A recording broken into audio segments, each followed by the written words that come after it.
नमस्कार मित्रांनो, जय जवान जय किसान. आणि आपण आहोत आता कपाशी क्षेत्रामध्ये. आणि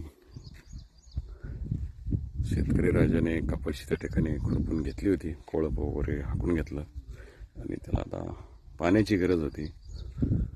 आणि काल टायमावरती शेतकरी राजाचं निसर्ग वरून देवतेने ऐकलं आणि काल खूप छान पाऊस त्या ठिकाणी झाला आणि बऱ्यापैकी ओल त्या ठिकाणी झाली आणि कपाशीला जीवनदान त्या ठिकाणी भेटलं.